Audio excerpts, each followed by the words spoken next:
Bien, vamos a sumergirnos en un momento de quiebre absoluto en la historia. Un antes y un después de verdad. Totalmente. Hay que imaginarse la escena, ¿no? Años 70 de nuestra era. El segundo templo de Jerusalén, que era, pues, el corazón del mundo judío, está en ruinas. Arrasado por los romanos. Es un periodo de crisis existencial, de reinvención forzada. Y es justo en este caos donde las trayectorias del judaísmo rabínico y del naciente movimiento de los seguidores de Jesús, Empiezan a separarse. para siempre. Sí. Para entender cómo sucedió esta fractura, tenemos una serie de extractos de la obra El Talmud y los orígenes judíos del cristianismo. Que es un material fascinante. Muchísimo. Lo increíble es que usa la propia literatura talmúdica, o sea, los textos de los mismos sabios judíos, para reconstruir cómo era esa relación al principio. ¿Y qué fue lo que la rompió? Exacto. Nuestra misión aquí es desentrañar cómo dos comunidades que en un principio eran, pues, casi indistinguibles, como ramas del mismo árbol, Estaban totalmente entrelazadas. llegaron a un punto de no retorno.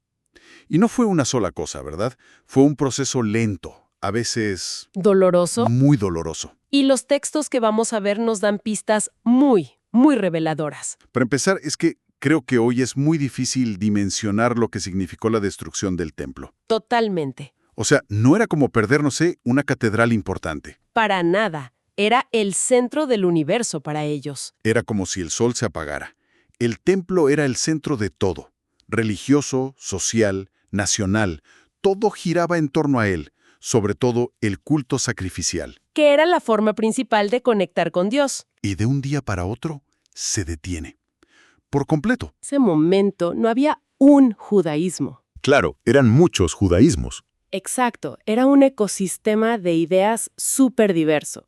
Tenías a los fariseos con su énfasis en la ley oral, tenías a los saduceos, la aristocracia del templo, que de repente se queda sin nada. Pierden su razón de ser. Los esenios con sus comunidades y, claro, tenías a este otro grupo, Los seguidores de Jesús. que en ese momento todavía se consideraban una corriente más dentro del judaísmo. Eran los judeocristianos. Y la caída del templo los obliga a todos a preguntarse, ¿y ahora qué? ¿Cómo seguimos siendo judíos si ya no hay templo? Es la gran pregunta. Se quedaron sin su eje, vaya. Y aquí es donde, según las fuentes, entra en escena este grupo de sabios, la mayoría fariseos, que se reúnen en un lugar llamado Yavne. Yavne, sí. Y se echan al hombro, prácticamente, la tarea monumental de reconstruir todo el sistema. Todo para que pudiera sobrevivir en una nueva era. Una era sin sacrificios, sin sacerdotes, sin un centro físico. Yavne se convierte en el laboratorio del judaísmo del futuro, ¿no? Exactamente. Estos sabios, liderados por figuras como Rabán Gamaliel II, entienden que para sobrevivir a la crisis necesitaban cohesión. La pluralidad de antes. Ahora la veían como una debilidad peligrosa.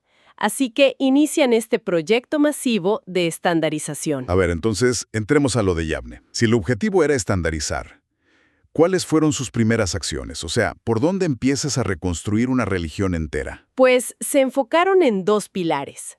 El primero, la oración. La oración. Si ya no se podían ofrecer sacrificios en el templo, la oración, tanto personal como comunitaria, se iba a convertir en el nuevo sacrificio del corazón.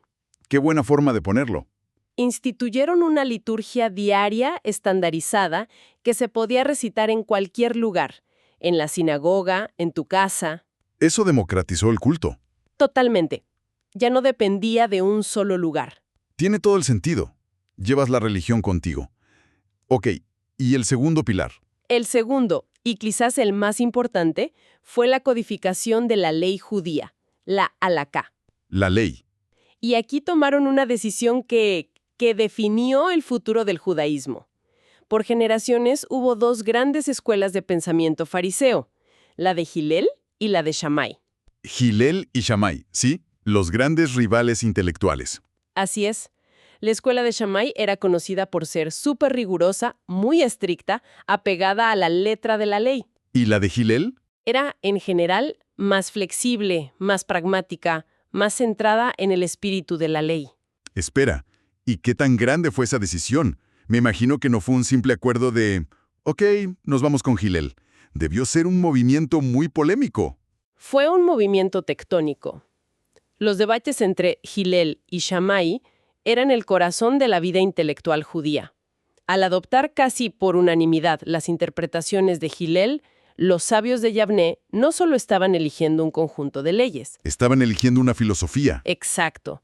Estaban optando por un judaísmo más adaptable, más centrado en la gente, que pudiera funcionar en la diáspora. Pero al hacerlo, también estaban diciendo que la otra visión, ¿La de Shammai? quedaba marginada.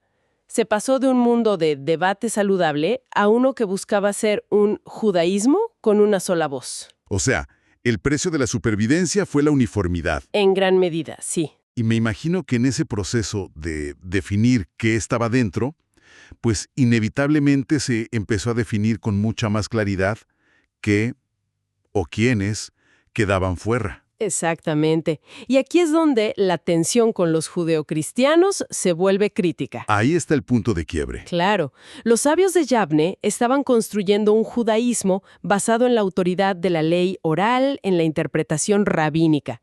Los judeocristianos, por su parte, construían su identidad en torno a Jesús como el Mesías. Y esas dos visiones, Eran incompatibles para ellos. Desde la perspectiva rabínica, esa definición mesiánica de Jesús y la creciente deificación de su figura simplemente no encajaba en el molde que estaban forjando. Era una desviación teológica demasiado grande. y si el objetivo era unificar, supongo que tuvieron que encontrar una forma de trazar esa línea de una manera muy efectiva. Muy efectiva. ¿Cómo lo hicieron? No es como que pudieran publicar un decreto, ¿o sí? No, fue mucho más sutil y por eso mismo más poderoso. Las fuentes nos dicen que introdujeron una herramienta litúrgica específica para marcar esta separación, la Birkat Aminim. Birkat Aminim. El nombre es curioso. Se traduce como la bendición de los herejes, ¿no? Sí, lo cual suena a un oxímoron total. Totalmente. ¿Cómo que una bendición para herejes? No tiene sentido. Claro, porque en realidad no es una bendición, es una maldición contra los minim. Ah, ok. Minim es un término hebreo un poco vago que usaban para sectarios, disidentes, herejes. Lo que hicieron fue añadir un párrafo a la Amidá, que es la oración central que los judíos devotos recitan 3 veces al día. O sea, en el corazón de la liturgia diaria. Justo ahí. Y gracias a un hallazgo increíble en la Genizá del Cairo, tenemos una de las versiones más antiguas de este texto. ¿Qué decía exactamente? Decía algo como que no haya esperanza para los apóstatas y que los noshrim y los minim desaparezcan en un instante, Un instante. que sean borrados del libro de la vida y no sean inscritos con los justos. Y noshrim es un término hebreo para los nazarenos, o sea, los cristianos. Híjole, qué fuerte. Espera, a ver si entiendo la mecánica de esto. Sí, Si un judeo cristiano, que todavía se consideraba parte del pueblo de Israel y seguía yendo a la sinagoga, claro, porque para él era su comunidad. estaba ahí participando en el servicio, de repente se encontraba en la posición de tener que recitar en voz alta una maldición contra sí mismo. Precisamente. Era un mecanismo de autoexclusión brillante y terrible a la vez. Vaya, No había un guardia en la puerta preguntando, ¿crees que Jesús es el Mesías? Simplemente se modificó la liturgia de tal forma que se volvía insostenible para ellos participar. te obligaba a tomar una decisión. O abandonabas tus creencias sobre Jesús o dejabas de ir a la sinagoga. Era un alejamiento social, no un decreto formal. ¡Qué incómodo! O sea, ¿te obligan a delatarte a ti mismo en público o a vivir en una contradicción constante? Exacto. Y esto no es solo una teoría, ¿verdad? El material menciona que hay evidencia externa. Sí, y eso lo hace mucho más sólido. Escritores cristianos posteriores, como Justino Mártir, que escribió a mediados del siglo II. O sea, muy poco tiempo después. Muy poco. Él ya se quejaba explícitamente de que los judíos pronunciaban imprecaciones contra los cristianos en sus sinagogas. Es una confirmación externa. Total. Confirma que esta práctica no solo existió, sino que fue lo suficientemente notoria como para que los cristianos hablaran de ella. Y más allá de la liturgia, el Talmud mismo está lleno de relatos que son como fotografías de esta división, ¿no? Sí, totalmente. Hay una historia que se cita en el material que me pareció particularmente brutal, la de un hombre llamado Ben Damá. Uf, sí, es una historia muy, muy reveladora. Ben Damá era sobrino de uno de los sabios más famosos de la época, Rabí Ismael. Ok, El relato cuenta que a Ben Damá lo muerde una serpiente y está a punto de morir. En ese momento aparece un hombre, Jacob de Kefar Samá, a quien el Talmud identifica como un min, un judeo cristiano, ajá. y le ofrece curarlo invocando el nombre de Jesús.